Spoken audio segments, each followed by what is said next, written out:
You got it this time? I do. Okay, let's hear it. Hey everyone, this is Chris and Rich from Two Wheels Big Life. And today we are going to go over the 7 don'ts of pulling a motorcycle trailer. And let me just quickly say why we came up with these. Richard and I had this discussion and I was like, well, what happens if I ever want to get into a position where I'm towing a motorcycle trailer? What are some of the do's and don'ts of motorcycle trailing? Because even though I follow Richard all over the country, I still don't really know how to handle if I have a trailer on the back of my motorcycle. So that got us talking about some things. And so without further ado, here we go. Here we go. We want to give 7 mistakes on pulling a trailer, or things that you need to be aware of. That's for sure. Number 1 is not knowing the importance of the size of your bike and the trailer weight. okay. So tell me, what does that mean? I don't understand. Well, it means that you don't want to have a trailer that's too heavy for what you are riding. Okay, so if we have let's say a 600-pound motorcycle, you don't want to have more than a 300-pound trailer. You don't want to be on a little Vespa scooter. or Okay, you don't want to be on a little Vespa scooter pulling a big bunkhouse. okay. Okay, does that make sense? Okay. So how do you gauge that? How do you gauge of the size of your motorcycle and the size of your trailer?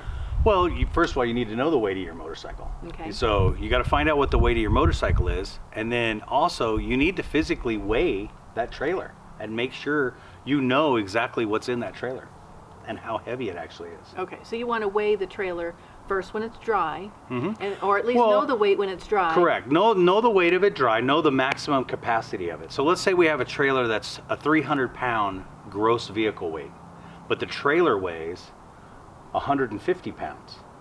So we have 150 pounds of gear that we can put inside that trailer to make it 300 pounds. Oh, okay. Does that make sense? Okay. So number 2 is not understanding tongue weight. Tongue weight is the amount of weight that's on the hitch that's actually going onto the ball or onto the weight of the hitch. That tongue that sticks out from the trailer, that's the tongue, and you want that weight to be no more than 15%, 10 to 15% of the total weight of the trailer. Okay. So again, we'll use, let's say 100 pounds for the trailer just for easy math. Then the tongue weight should be 10 to 15 pounds.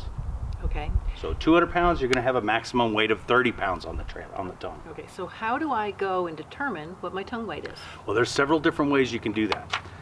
One is you can literally go get a bathroom scale and get it up on a block and put the tongue of the trailer onto the scale that's in your bathroom.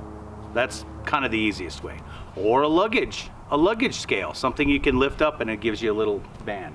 This isn't rocket science, so it doesn't need to be exactly 15%, but that's the rule you want to stick by. It's a good thing you told me that, because y'all know I'm an accountant, so when he says a percentage, I want to, hit that mark. That's period. it. Yes, you do. Especially the budgets. So we can wing it, is what you're saying. Well, yes, you want to There's keep a fudge it. There's factor. a little bit of a fudge factor. Okay. Yes. Number 3. Number 3 is not understanding the importance of your trailer hitch. Did you know that there's different kinds of hitches? For trailers? Mm-hmm. No, because I'm only used to the type of trailer hitch that you would pull behind like a truck. For a camper or a U-Haul or something like and that. that's like a utility hitch. It's a ball and coupler that it Okay. has, and that ball allows a little bit of side to side, but not a lot of side by side that's on a motorcycle trailer. I personally recommend the Heim joint. That's what Bush Tech has, and you can find Heim joints for even the large bunkhouse trailers or these other trailers that are out there. I like the Heim joint because it does a 360-degree swivel, and let's say, God forbid, somebody comes up and smacks the back of that trailer and flips that trailer upside down while you're pulling it. You don't want that to ever happen, but if the trailer does happen to get flipped upside down and you're still upright on the bike, that Heim joint is going to let you do that. It's going to let you be upright. It's going to rotate 360 degrees. Okay, so is that the only motorcycle trailer hitches that are out there? No, or there's. is that just the one that you? That's the one I prefer. prefer. That's Okay. the one I prefer. Okay. The ones that they have out there, they have coupling type, the ball and coupling type, but they make the ball and coupling type that has a 360-degree swivel on it also. But with the coupling and the ball, there's always that little bit of slop that's inside the hitch that gives you that noise sometimes, that clumping back and forth. But the Heim joint keeps it very stiff. It's a pin and it's got a joint around it. So it's bonded, basically. It's part of the frame of the bike. So there's no slop back and forth. And that's the last thing you want, is a little bit of push, a slip of a coupling on the back end when you're going into a corner, and have that little clunk kind of push you a little bit, give you a little bit of extra push. Okay, number 4 is incorrectly loading or packing your trailer. Don't look at me. So if you're pulling a trailer with your motorcycle and you've got your wife with you, or your girlfriend or your significant other, and they want to bring everything in the world because now they have a space to carry everything, just be aware of how you're packing it. You want the bulk of the weight over the center of the axles. That's the heaviest things you have over the center of the axle. And then 10 to 15% of that weight towards the front to give you that tongue weight that we talked about. Okay, so what you're saying is there's 2 things here. There's one where you can incorrectly pack your trailer. Correct. And then there's one where you might pack it correctly, but you're still overpacking your trailer, which Yes. would lead to it's overweight. It's Is that what you're overweight. saying? It's overweight and going to really affect the handling of the bike. Okay. Okay, does that make sense? So do So I correct have, correct packing is what you need to do. So do I have to throw half the stuff out? Yes, most of your stuff you got to take out. Number 5 is forgetting that your trailer is back there. Like, how could you forget that your trailer is back there if you're pulling one on with a motorcycle?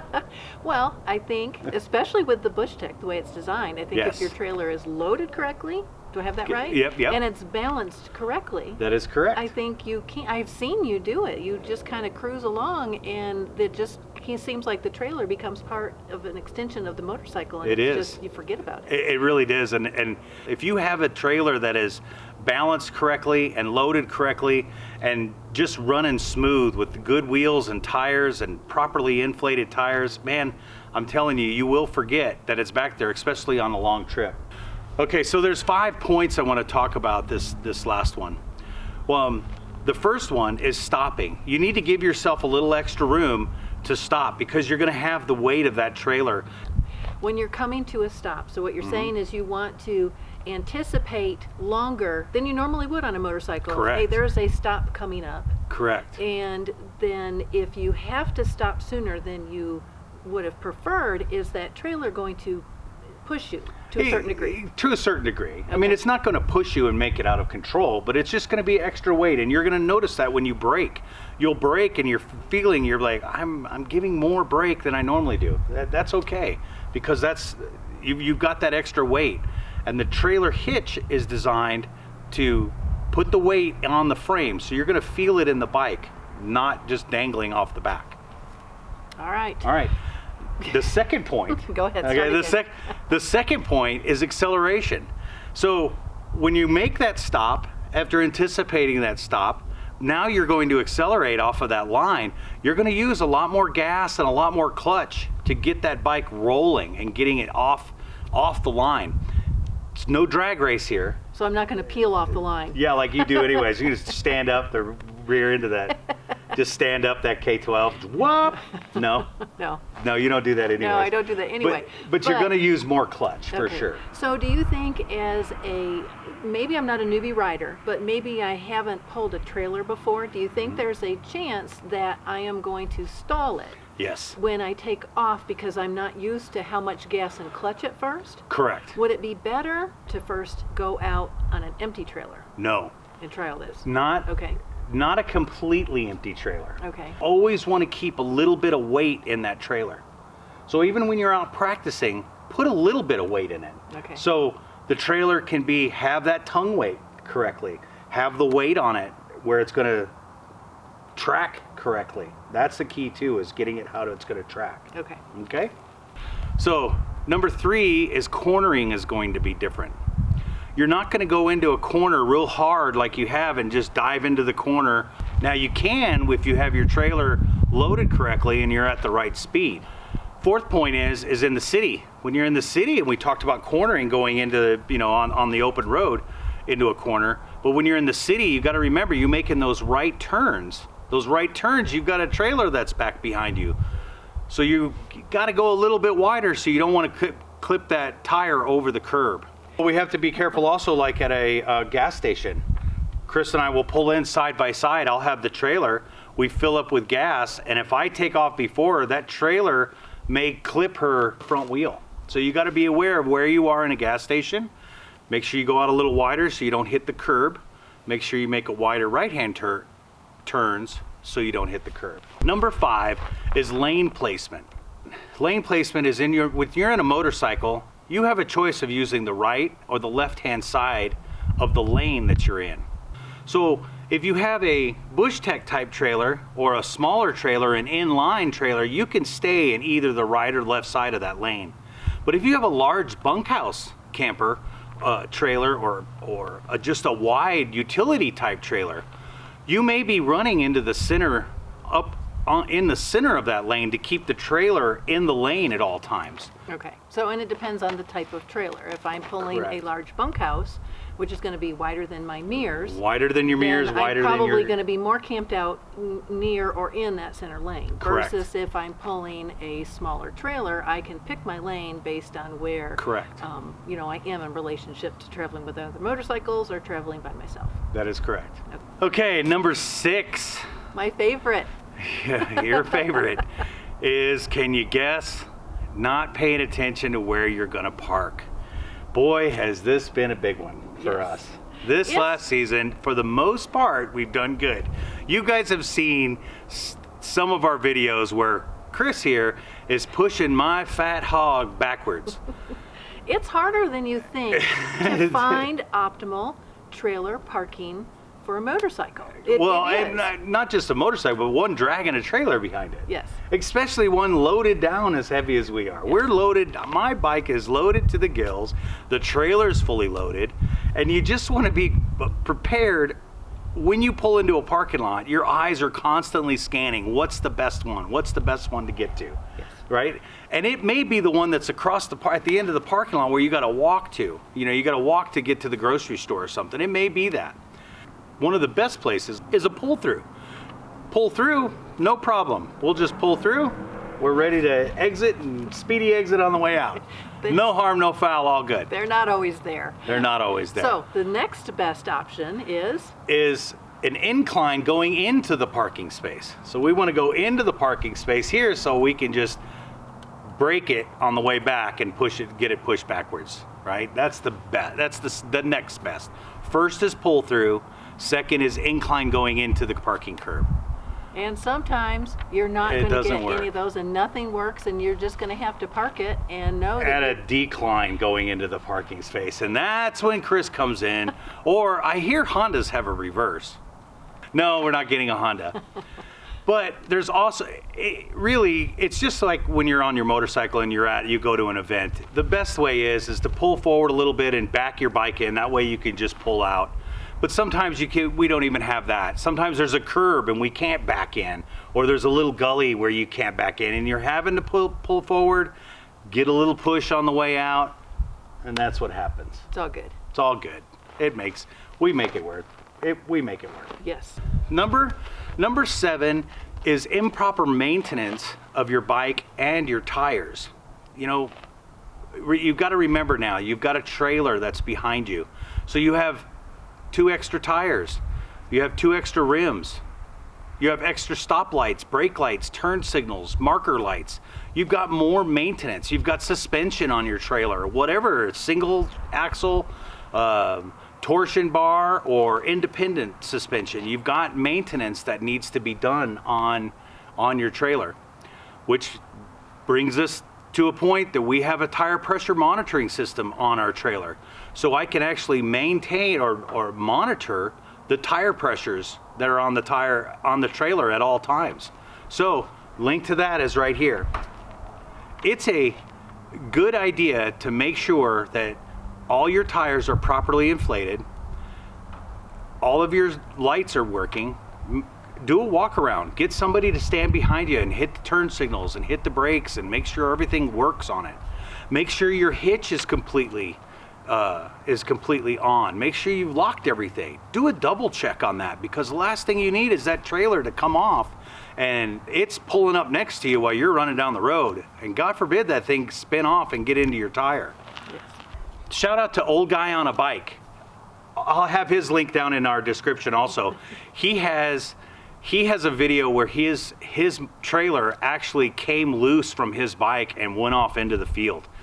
Thank goodness nothing got hurt and he didn't get hurt. And I don't think the trailer got damaged too bad. Much. But in summary, what you're saying is understand, how you're always be looking at your tires and how they're wearing and whether the back one is going to wear out sooner than Correct. the front one. So, Right, because you have more weight yes, and you're pulling. Keep an eye on your trailer tires and always do a walk around and check everything. Yep, Kick everything and test everything before you That's just right. hop on the bike and head out.